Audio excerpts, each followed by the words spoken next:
En los años 20, el gran filósofo, el gran hombre, Rabindranath Tagore, dijo de él que sin duda alguna era el Mahatma.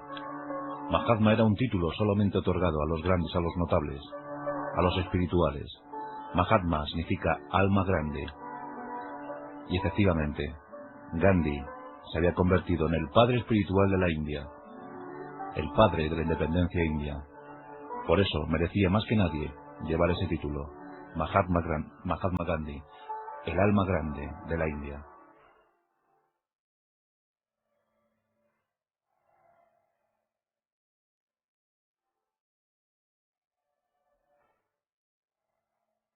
La primera vez que los ingleses pusieron pie a tierra en el subcontinente indio corría el año de 1608. Portugueses y holandeses dominaban alguna colonia y sobre todo las costas, pero ningún europeo había osado internarse en el interior del continente. Los ingleses lo hicieron y allí se quedaron.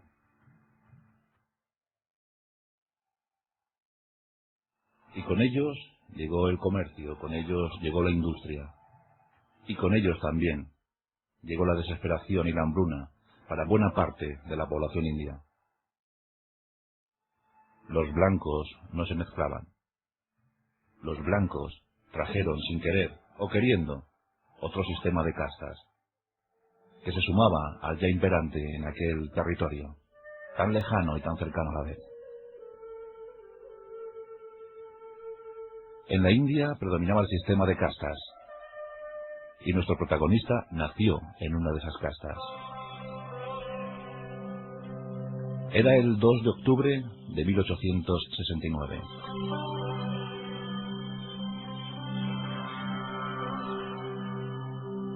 Su nombre todavía no iba a sonar mucho, claro. Mohandas Karamchand Gandhi. Mohandas formaba parte de la casta de los Vasilias. Los Vasilias eran los comerciantes, los mercaderes, los agricultores con propiedad privada, los que tenían algún terreno que cultivar. Por tanto, era una clase media adinerada para la época, bastante adinerada. Pero había otras castas en la India. Estaban los brahmanes, la casta sacerdotal, los kshatriyas, que eran los guerreros, los propios Vasilias, los comerciantes, los Sudras, estos eran artesanos, obreros, y había otros que no tenían ni siquiera la categoría de casta, pero que en definitiva eran otra más, la quinta, eran los parias, la casta de los intocables, los desheredados, los que no tenían propiedad, los que no tenían ni siquiera alma, los que no contaban para nadie. Gandhi se iba a convertir en el abanderado de los intocables, de los parias, primero en la India y posteriormente en todo el mundo. El gran líder pacifista no lo fue en principio. Sí que era un chico tímido y reservado, muy introspectivo. No reflejaba bien los sentimientos que albergaba ya en su corazón. 1869, plena dominación británica del subcontinente indio. Su padre era primer ministro de un estado indio, Gujarat, ahora tan asolado por los terremotos y por las catástrofes.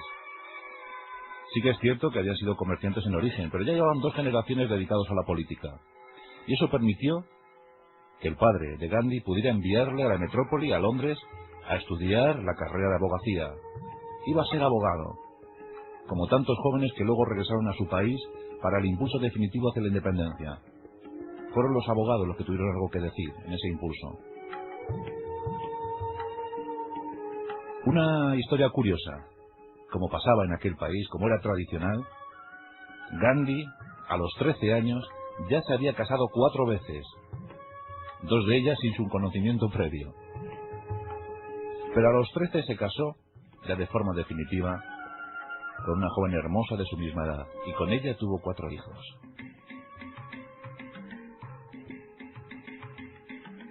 Fijaos que el país a los 13 años ya ha casado 4 veces.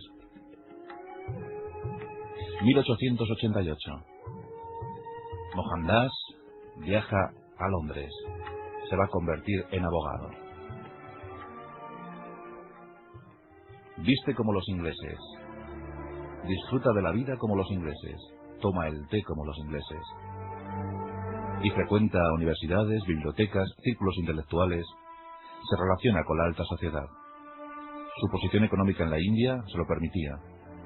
Y se aprovechó de ello. Pero en Londres entra en contacto con los grandes autores anglosajones. Aquellos que ya empezaban a hablar del proletariado. Aquellos que ya empezaban a hablar de las desigualdades sociales. Aquellos que querían dar su sitio a la mujer. Que preconizaban a la mujer, que preconizaban las causas de la mujer. Y sobre todo, entra en contacto con una de sus grandes inspiraciones. Su nombre, León Tolstoy. Tolstoy es otro de esos personajes impresionantes que da la historia, y que algún día le dedicaremos también su pasaje. León Tolstoy había nacido en 1828 y tuvo una longeva vida de 82 años, hasta 1910. Pero Tolstoy nos ha legado tantas cosas, debemos estar tan agradecidos a Tolstoy. Guerra y Paz, aquel libro fenomenal que tuvo su origen en uno llamado El año de 1805.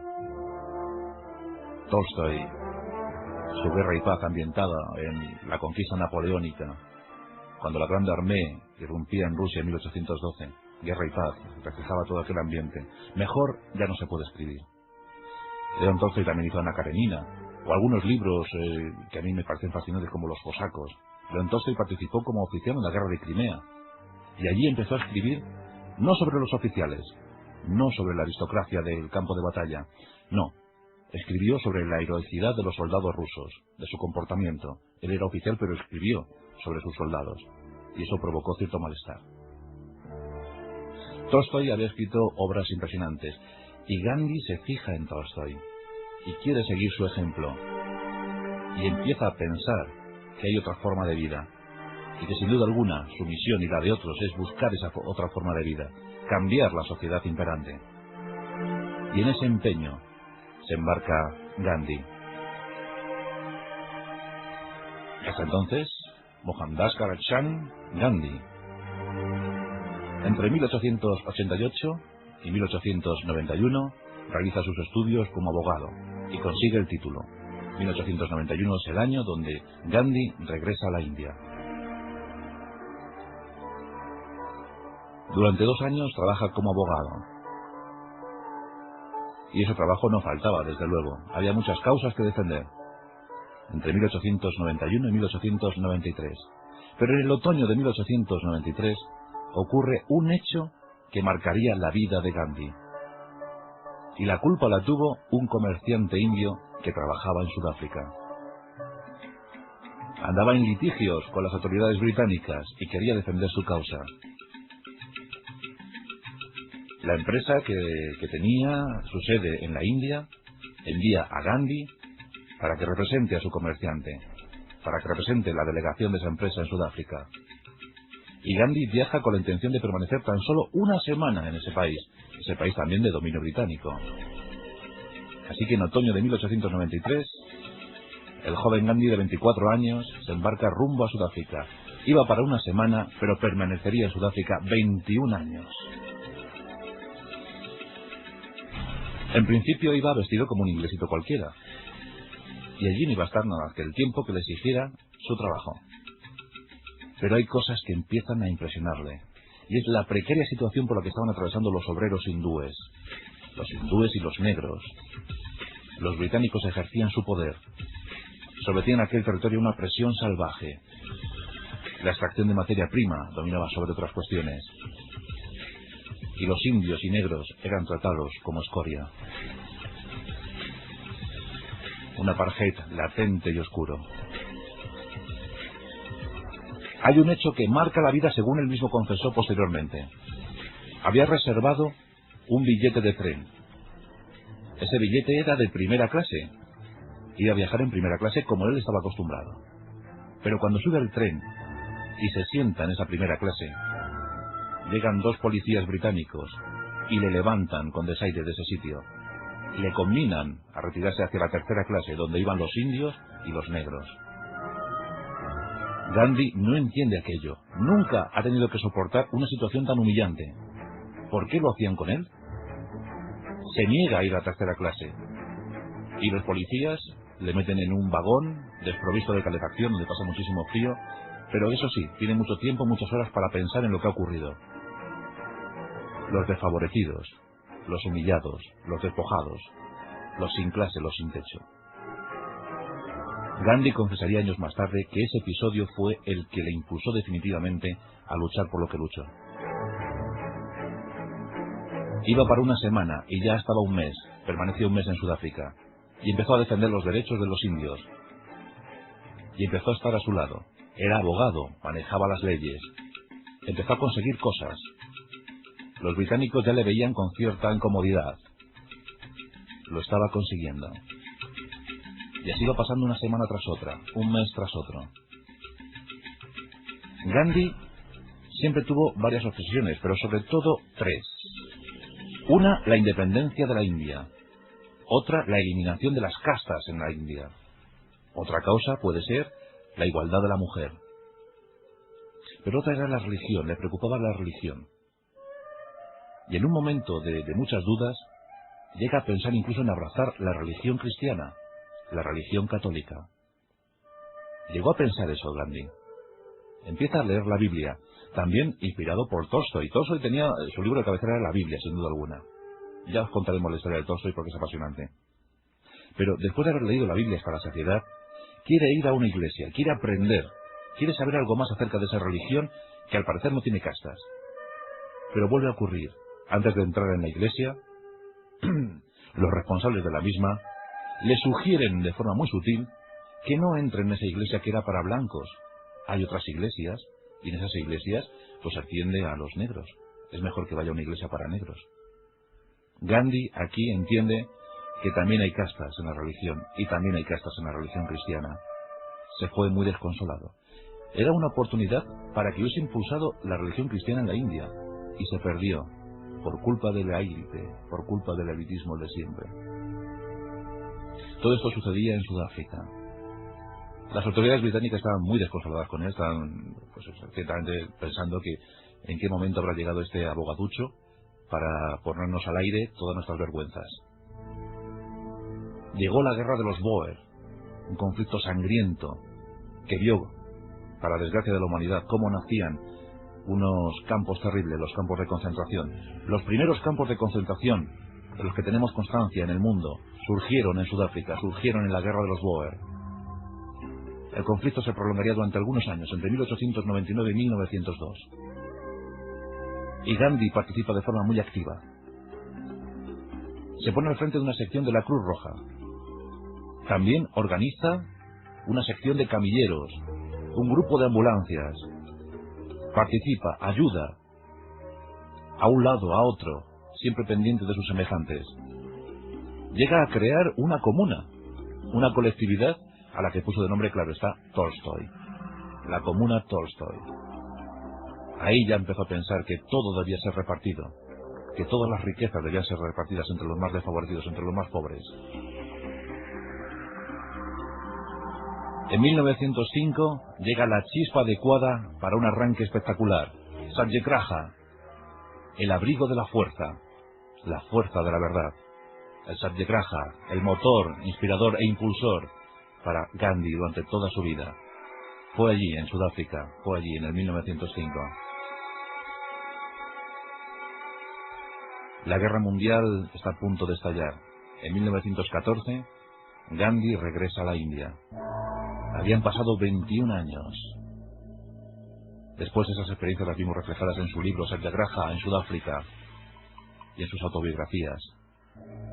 Fantásticos libros. Hay uno sobre todo que podemos recomendar, Mis experimentos con la verdad. Qué gran libro, qué gran obra, Mis experimentos con la verdad. En 1914 abandona Sudáfrica.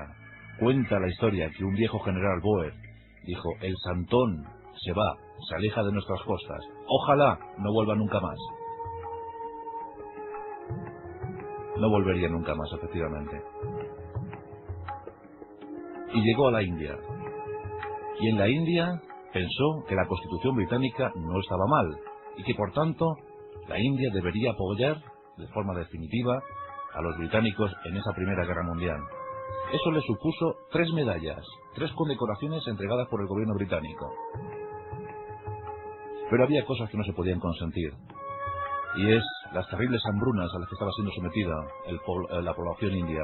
En 1900, después de una catastrófica cosecha y una pésima gestión de la industria, millones de indios habían muerto víctimas del hambre en el año 1900. La incipiente sensación independentista recorría todas las calles, todos los campos de la India. La gente quería independencia, la gente quería vivir su propia vida al margen de la colonia británica. En 1919, Gandhi devuelve las 3 medallas al gobierno británico. Y las devuelve con una nota que más o menos venía a decir: no puedo tener condecoraciones de una nación que se basa en la mentira para tapar otras mentiras.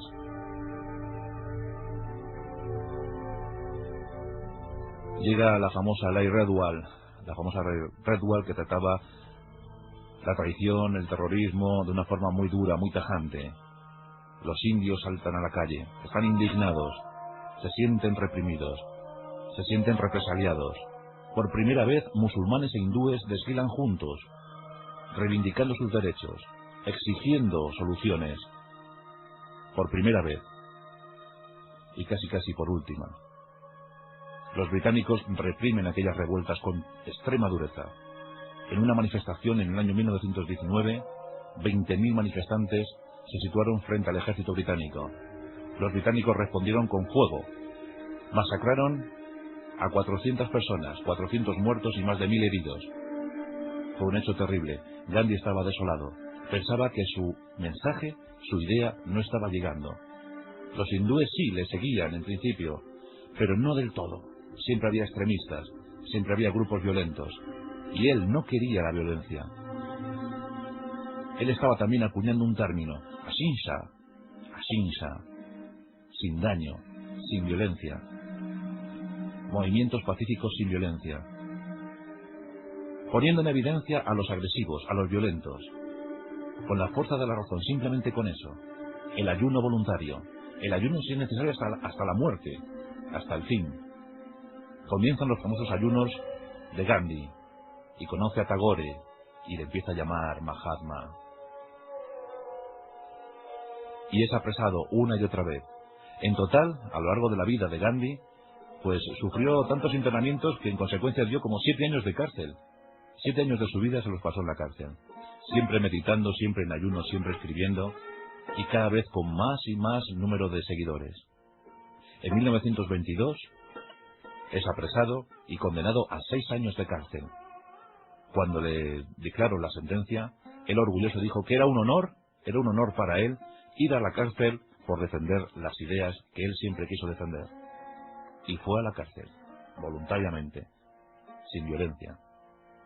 2 años más tarde, era liberado.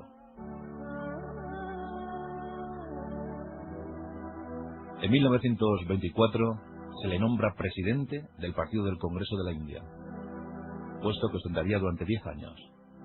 Luego tendría una segunda etapa, pero muy pequeña etapa, y la comentaremos. En 1925 es nombrado líder espiritual de toda la India. Todos siguen a Mahatma Gandhi.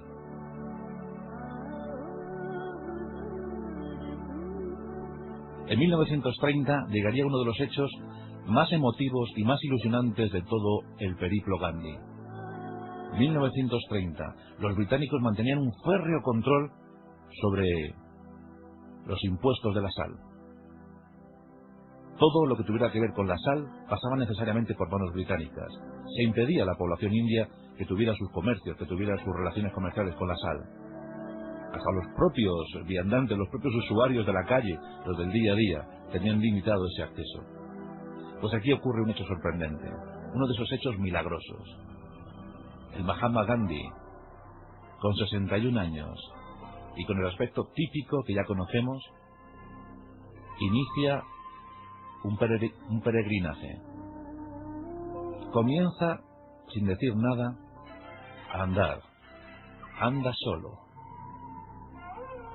Nadie sabe dónde va, pero todos le siguen. Al principio eran decenas, posteriormente cientos, al poco miles. Y anda, son 300 kilómetros, se dirige al mar de Omán. Miles de seguidores tras él. La imagen era impresionante.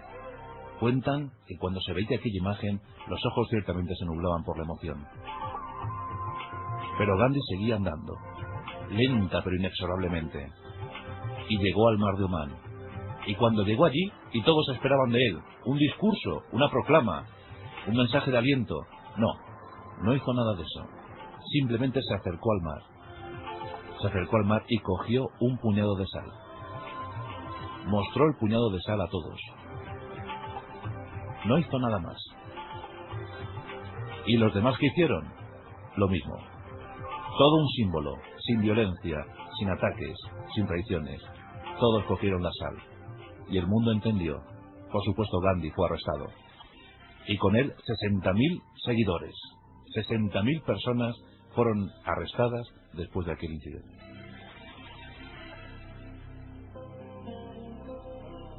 Él quería que su India, su querida India, volviera a los tiempos ancestrales. Quería colectividades. Quería erradicar industrias que lo único que traían era mal y hambrunas. No quería ni el comunismo ni el capitalismo. Quería que todos se hicieran sus propios vestimentos, sus propios trajes. La rueca era su gran símbolo. Hoy en día podemos ver en la bandera de la India la rueca. Esa es la rueca de Gandhi. La artesanía, las prendas, la forma de comer. Él era vegetariano por excelencia. Vivir con lo mínimo.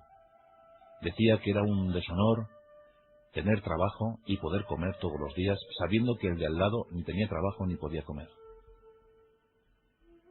Sus enemigos, que también los tenía, le llamaban fantoche místico. Pero todos respetaban a Gandhi. Los británicos también. Después del incidente de la sal, le invitan al Congreso de Londres, donde se empezaba a hablar ya de la independencia del país. Y él va y defiende sus postulados. Todos respetan a Gandhi. Todos respetan al Mahatma. En 1934, después de algunas disensiones, muchos del partido del Congreso de la India querían defender la vía armada, querían defender las armas frente al invasor inglés.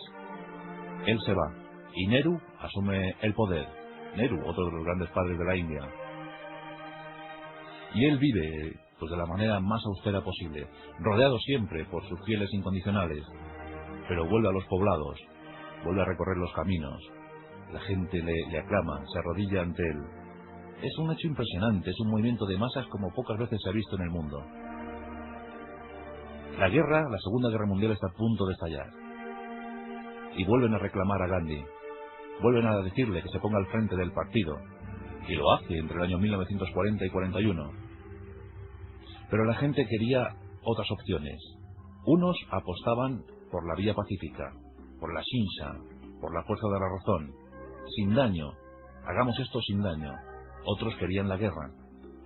Otros querían la división del país. Los musulmanes apretaban fuerte desde Pakistán. Él jamás quería ver a su India dividida en dos, un mundo hindú y un mundo musulmán. Bajo ningún concepto, no lo quería. Entre el 42 y el 44 vive una vez más en la cárcel, arrestado por los ingleses. En el 43 muere su querida esposa, un trance muy doloroso para él. Él dijo siempre: mi esposa y yo vivimos como hermano y hermana. Pero estaba a punto de conseguirse el sueño. La India estaba a punto de ser independiente, de ser libre, y los británicos quisieron contar con el Mahatma Gandhi, quisieron contar con el líder espiritual. Él mismo había renunciado al título años antes, pero nadie había querido admitirlo. La India firmó su independencia el 15 de agosto de 1947, y ahí estaba Mahatma Gandhi. El sueño se había cumplido, pero no del todo. El país, a pesar de los deseos de Gandhi, se fracturó en dos. Los musulmanes quedaron en Pakistán, los hindúes quedaron en la India, y la guerra estalló, el conflicto estalló entre ellos. Lo que él jamás quería, lo que él jamás pensó, ocurrió. Pocos meses pudo disfrutar de su querida independencia. En enero de 1948, estaba en pleno ayuno pidiendo la paz entre Pakistán y la India. Parece que los líderes de los dos países aceptaron sus súplicas y abandonó el ayuno, pero sufrió un atentado. Ese atentado llegó el 20 de enero, del que salió ileso. Pero el 30 de enero de 1948, cuando permanecía orando y meditando, un extremista hindú le abatió con 3 tiros, con 3 disparos. Moría el mito, moría la leyenda, moría Mahatma Gandhi. Pero desde entonces quedó inmortalizado para todas las jóvenes generaciones de los indios. En la ONU se proclamó luto mundial. Haya muerto sin duda alguna una de las figuras más importantes del siglo XX. Luto mundial. Como ya os he dicho antes, el propio Albert Einstein, consternado, dijo: qué triste es pensar que las generaciones del porvenir no puedan creer que hubo una vez en la que un hombre como él caminó por la faz de la Tierra. Quedó el mensaje de la no violencia, quedó ese pacifismo del que se quedó impregnado el mundo, aunque al parecer no se hizo mucho caso. Quedaron sus imágenes en las casas de cualquier indio. Sus fotografías adornan todavía la India. Es el gran líder espiritual que sigue ahí, el Mahatma Grande, el alma grande, la fuerza de la razón, el abrigo de la razón, el abrigo de la verdad. Sus experiencias con la verdad fueron ciertas. Esta noche, en nuestros pasajes de la historia, homenaje a Mahatma Gandhi, el alma grande de la India.